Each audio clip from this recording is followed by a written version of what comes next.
Tonight we're having Justin Lahman on. Lahman, is that correct pronunciation of your last name?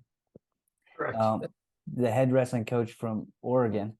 And I thought it'd be a good chance to start these coaching podcasts off where we kind of talk to an area coach and see, kind of introducing the season and to find out who we should be paying attention for, as well as what we can expect for the season. So, Justin, thanks for coming on, and just kind of start off with how many years have you been the coach at Oregon?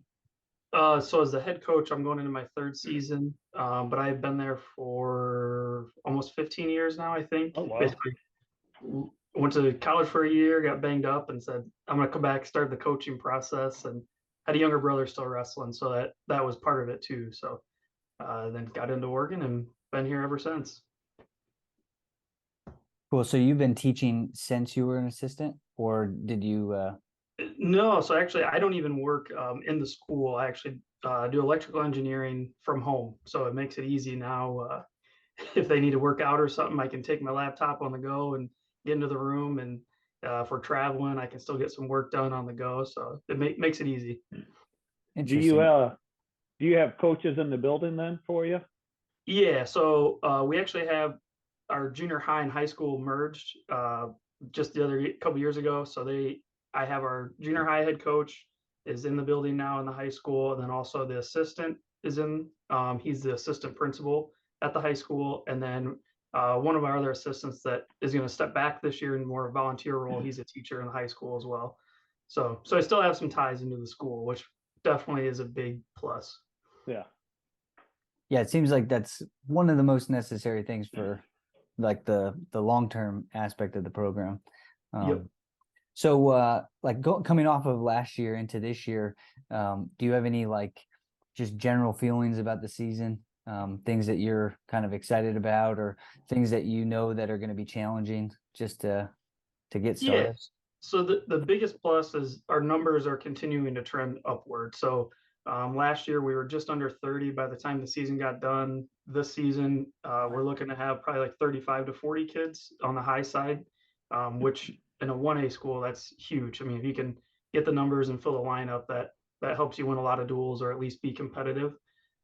We lost a big core senior group. We had 6 in the lineup last year that are gone. So we have some guys that are going to have to kind of step up. We lost some lighter weight guys that the incoming freshmen are really going to have to kind of find out where they're at on a high school level compared to that junior high, competition. Yeah. And I saw that you had a pretty good turnout as far as off-season camps. I think, what was it, the Iron Sharpens Iron camp? Yeah, so that we you attend guys that we attend that every year. And we usually go to the one down in Bloomington because then we kind of pair that up with Midwest Nationals and take advantage of getting some competition in. I think the last few years we've had 40 kids go, and that's including junior high and high school. So we usually have enough for a junior high team and a high school team. And they really get that full advantage of, seeing the high level guys and seeing what they're training, but then also the competition down there is just, it's crazy. You're getting teams from all over the place, different states, and wrestling state qualifiers, place winners, champions, and kind of seeing where you stack up. And they enjoy that, just the bonding of being down there and staying in a dorm and having fun, and then getting to compete. So we do a lot of that, and then we also we try to bring in a lot too. So we've had guys like Eric Barnett and DJ Hamidi come into our room a couple of times now. We've had Bert from Milliken come up to our room. So we have some ties with some high level guys that we try to, offer some things, that we can to the local guys, whether it's just our team or, anyone in the area willing to put in some extra time. Yeah, I think I was familiar with this. Marty, this is a question kind of for you.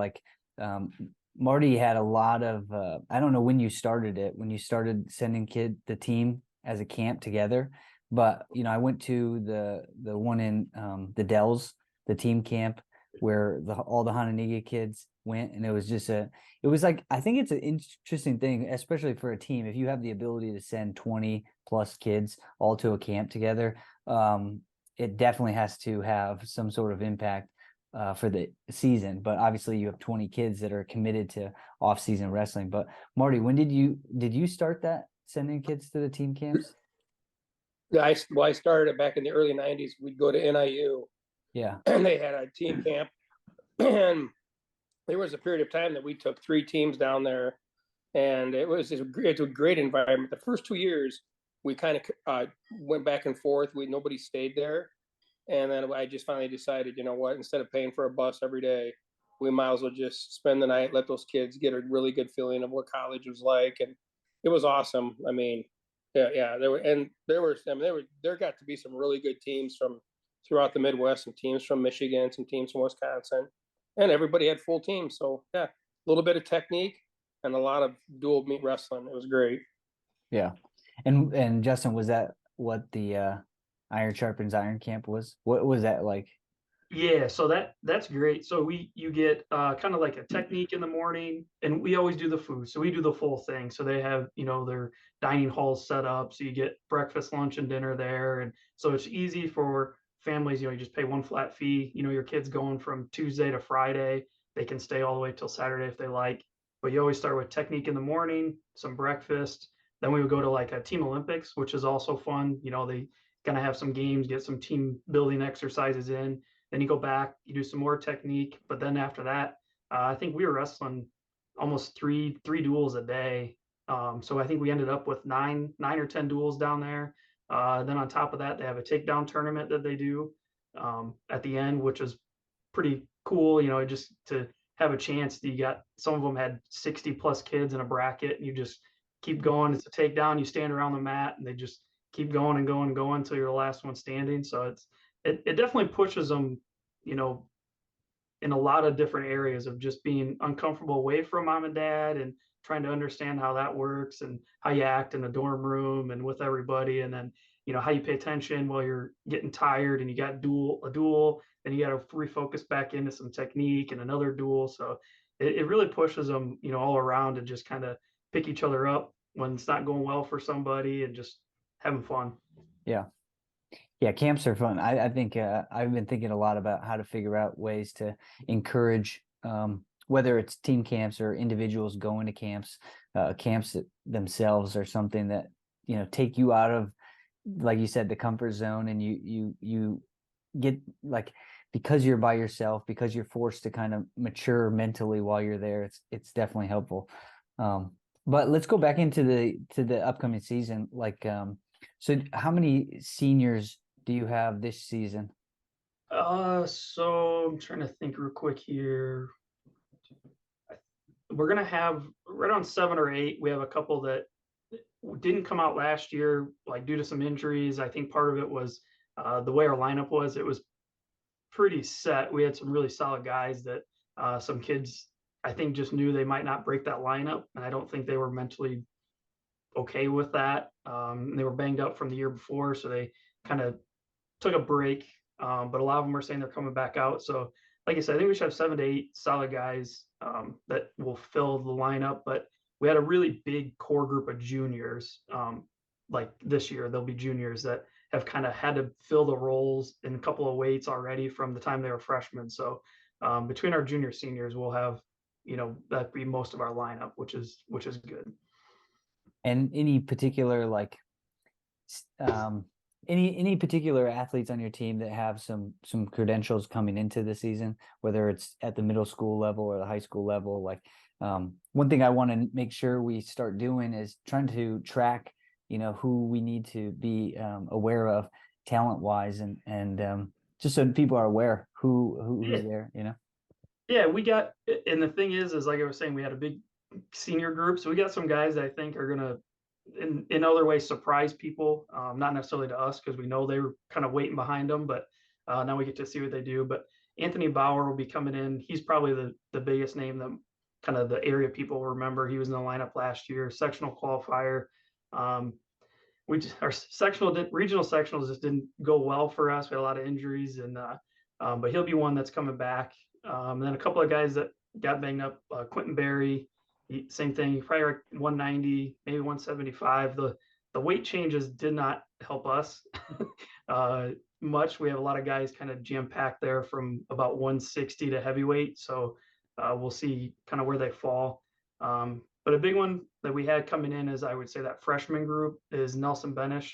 He was a state champ last year, IESA 105. So hopefully 106, maybe 113, just kind of see where he falls. But then we had a lot of incoming freshmen that qualified for IESA, which was a first for us to take part of. So we'll see kind of how that helps transition them into high school with getting the state series. But we had kids like a Jaden Berry and Jacoby Donegan that had a pretty good state series last year in IESA. So we'll see how they fare, at the lighter weights like the 126, 132. We also had a Preston LeBay. He's two-time sectional qualifier as a junior coming in, won regionals, runner-up last year. So we'll see if he can kind of continue on that trend. Freshman year, he was one match away from qualifying. So that's kind of our core group, and we got some other guys I think will do well. We'll kind of see how they fare, what weights they're at, who makes the lineup. That's the tough part. We get, I think, probably about 4 guys to fit between 3 weights that are really solid, and we'll see where they come in after football. Yeah. The Benish, was there a brother or a Benish down in Oregon before? There's a few. Yeah, there's a few of them. Right. You might be thinking more of like their parents, their dad. So Jeremy and Jason Benish would have been back like early 2000s, late 90s. Yeah. So Jeremy was Nelson's dad. So he was a runner-up. So they're solid. And then there's a couple more coming up. He's got a little brother, Carson, and then it'd be a cousin to Nelson is Jack. So there's the Benish name is gonna kind of be back as an Oregon staple here the next few years. So yeah, gotcha. Yeah, I've trained with all of them, so they're pretty tough kids. Yeah, they still have that same Benish mindset and mentality of they don't take a lot of crap, and they put in the work, and usually don't complain a whole lot. It's just you just get after them, and they'll whatever you ask them to do, they're gonna do. That's the kind of kid you want in your room there. Yeah, it makes it pretty easy. Yeah. You guys run into, are you in the same regional then with Dakota and Lena Winslow? So you run that gauntlet into what I went to Winnebago, so it was always the Byron sectional there. And I know it moves around a little bit, but I mean, that's probably, back in the day, it was the toughest sectional in the state for Class A. Yeah, I'm sure it hasn't changed much. Yeah, last year's sectional was very tough. Like where they were, it was at Oregon. And it was tough. So yeah, you can explain how tough it was last year. Yeah, I mean, just starting at a regional, I think there was 6 of the top 10 ranked teams were in just our regional. So when you get out of that, usually you're looking at most years, you're thinking, okay, we should qualify then, right? Usually if you can take top 3 at our regional, you're knocking on the door to head down to Champaign. But just the way some of the brackets fell, and then you had teams, Yorkville Christian in there that was the state champ the year before, coming in with a lot of returning guys.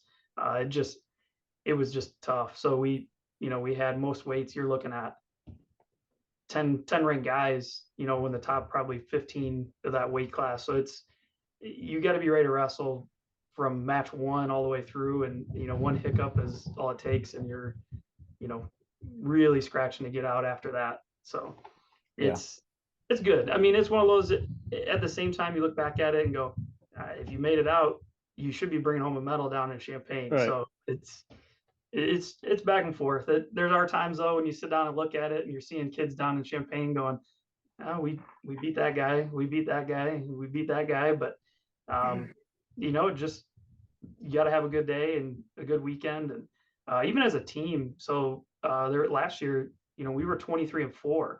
We had beat Lena Winslow in a duel, and they ended up going down and taking 3rd, and we beat Oakwood in a duel. We beat them down in Abe's, and they took 4th. So when you look at kind of where we were at as a lineup, we were solid, but you got to wrestle probably the best you have from top to bottom in the lineup. And like I said, we had some injuries late, so we were moving things around and doing our best, but just couldn't quite recover in time and put together our best tournament.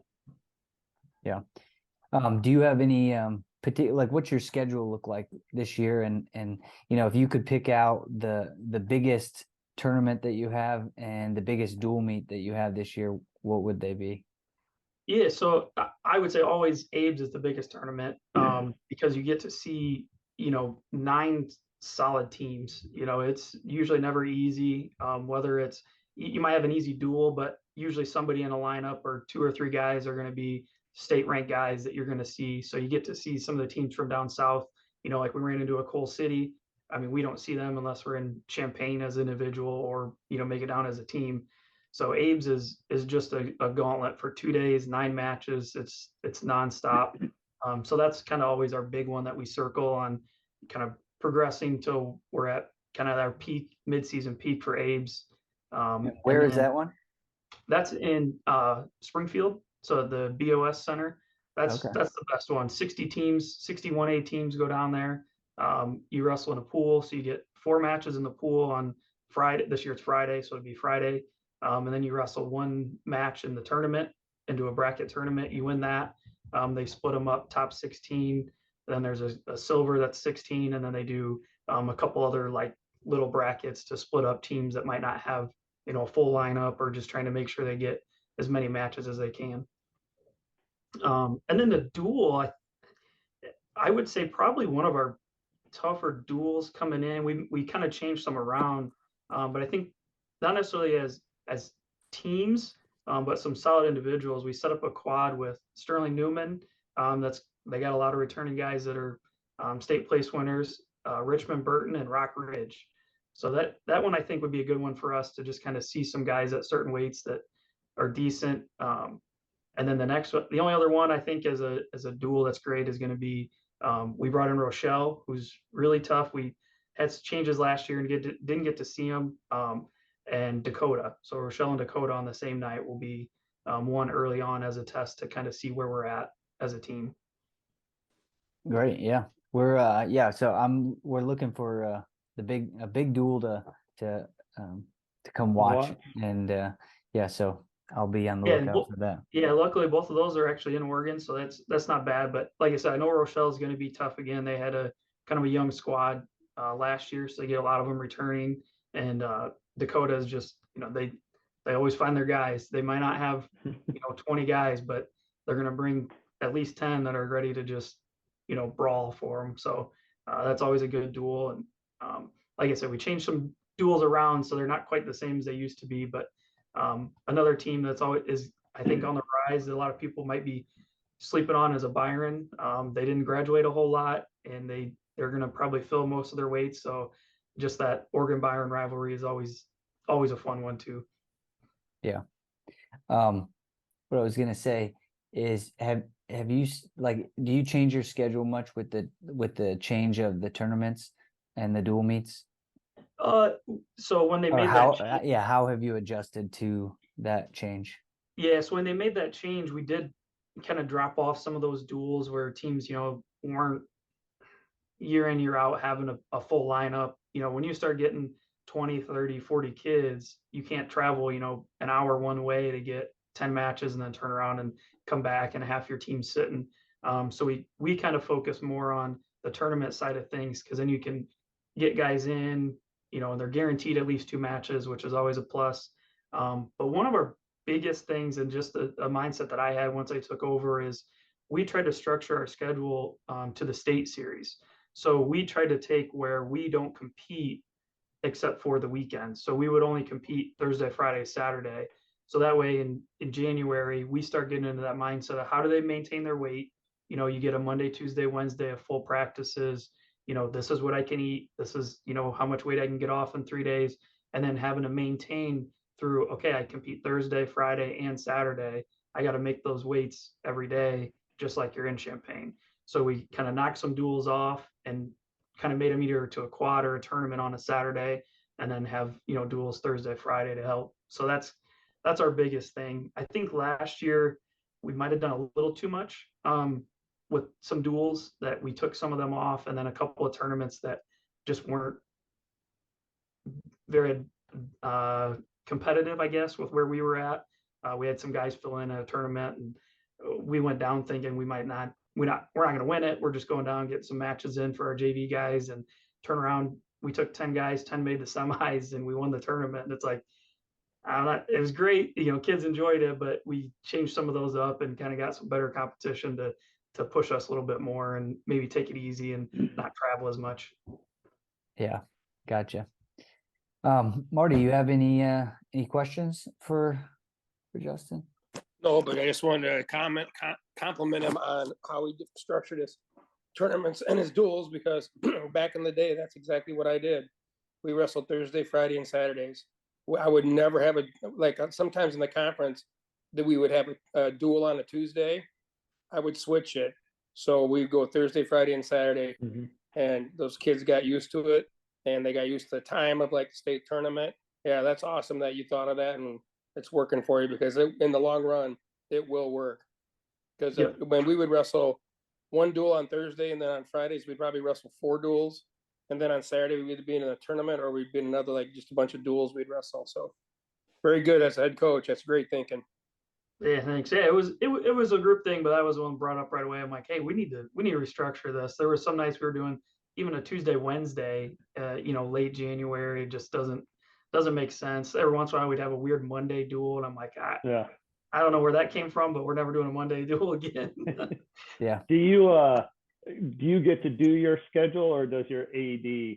Like a lot of times you talk to ADs and they create these schedules and they don't understand wrestling, and that's how you end up with a Monday duel. I mean, we just wrestled a tournament Saturday. No one's making weight on Monday. Why would you ever, they don't understand it. So it's always, I just made my schedule and gave it to them. Here, these are contracts, send out. These are contracts you should expect. We're not wrestling here, and don't schedule anything unless you talk to us. So do you have that freedom?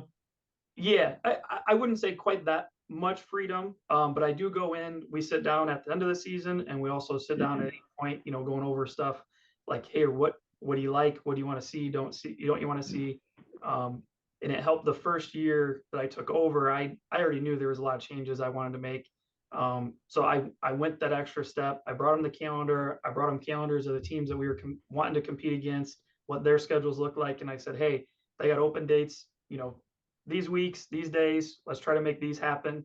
So I kind of had it set up for them. Like, this is what I want to see, how much of this can we make happen? For the most part, he made a lot of it happen. I think that's where it opened his eyes that, hey, he's gonna help me with this and make it work. All I got to do is just kind of file the paperwork and get schools on board, whether it's home duel or away duel, and go from there. So we do have quite a bit of freedom, and he's good with, if things come up or somebody reaches out, he sends it right away. Hey, any interest in this or not? Yes or no, and then we go from there. So with your, sorry about cutting you off there, but with your numbers, do you send JV pretty much somewhere every weekend too, or? Yeah, so we did a lot of that a couple of years ago. A couple of tournaments changed around, so there's I think only about 2 weeks where we don't have our JV going somewhere. But then we picked up a quad, so we'll hopefully get some side matches there. But yeah, our JV hits it hard early. They go a lot, almost every weekend for the first few weekends. Then they have a couple off kind of when you get close to New Year's and Christmas. So we give them some time off, and then they hit it again for the last probably 3 weeks. It's just boom, boom, boom. We host a fresh soft tournament, so that helps. So we always know that last week is, we got our home tournament. They can all kind of get one last one in front of, mom and dad and family, and have some fun at home. That's good. Yeah, great. So Justin, how did you end up? Now, you're not originally from Oregon, correct? Correct. So I went to AFC, or Ashton Franklin Center. So I actually graduated there. I went to Harper in Palatine for a year, and like I said, kind of got banged up and realized, yeah, I'm coming back. So I had a brother wrestling AFC, so I did 1 year at AFC, and then I was an aide, a teacher's aide. So I was in like the school portal, and Oregon found out. So the coach at the time saw I was back, and he's like, hey, you want to come coach? And it was tough because I still had, my brother was a senior that year, and I was like, hey, I finally got a chance to go to a school that has a lineup. AFC's always was tough when I was there, but it was 6 to 8 guys for the most part, just going at it. So I was kind of excited to get to a dual team school that you can wrestle, you got everybody, or you're trying to fill the lineup. So got in there and have been here ever since. And I live in Oregon, so we moved here a couple years ago finally, and I'm about 3 houses from the school, so it makes it really easy to get there when I need to. Yeah, that's great. Yeah, so you guys have anything anything else for him? You said, No, go ahead, buddy. no, but I think it's gonna be awesome following you guys. It Yeah. sounds like your future's pretty bright. You got hearing the numbers that you have for a school like that is just awesome. Yeah. How are the numbers at the youth level and the middle school level? Yeah, so we actually still we have a junior high team and we have an IK team. So what they do is that club, they work, so a couple nights a week, our junior high kids, if they just do junior high, they'll practice by themselves. I might mess up the day. So let's say like Tuesday, Thursday is just junior high kids that aren't doing the IK club. And the other ones that are doing IK will sit that night and won't double up practice. They'll go to just IK. And then, Monday, Wednesday, Friday, it's the full junior high team practicing together. So we have a good kind of deal worked out with our junior high and our IK to make it work, that if they want to do the IK so they can start earlier and get those matches in and get the tournaments in, they can start early. Where our junior high, they don't get to start until after New Year's. So that's where we have those kids that are competitive. They do the IK. And the IK, I think, had overall like 80 kids, but that's from kindergarten through 8th grade, which is pretty good for us. And then our junior high averages anywhere from like 20 to 30 kids a year. And that includes obviously the IK kids on the team. So pretty solid numbers for what we have compared to most of the teams that we're wrestling. So we have an assistant at the junior high that's in the 5th grade classroom. He's a math teacher there. So he gets his hands on the kids early and kind of sucks them into the wrestling room and get to the junior high. And then they do well. So Matt Martin and Dominic Marchetti they have that connection with the kids that, whether they're truly wrestlers at the time when they start, or more just want to go be buddies with their teachers because they resonate with them really well. It makes it easy to just get the numbers out, and then they start finding out wrestling's pretty fun. I think I'm going to stick around. So that's what helps kind of keep our numbers up, even if they're not the IK kids and putting in 100 matches a year. They're still getting a few matches with that junior high level and finding out I'm probably better at this than basketball. Yeah. With your IK, is it just Oregon kids in your kids club, or is it that area? It's mainly just Oregon kids. We do have some from time to time that kind of join, whether it's maybe they have a step like a brother that's on there, or like mom and dad, or might be split up, so they depending on where they go to school, but they still come to our club. But for the most part, it's the Oregon club. We do, I shouldn't say lose a couple, but we have a couple that go to some other clubs, like Albers. We have a group that goes up there, and I think they might kind of transition more to them full time now. But either way, as long as they're wrestling and getting that experience, it's all right with us.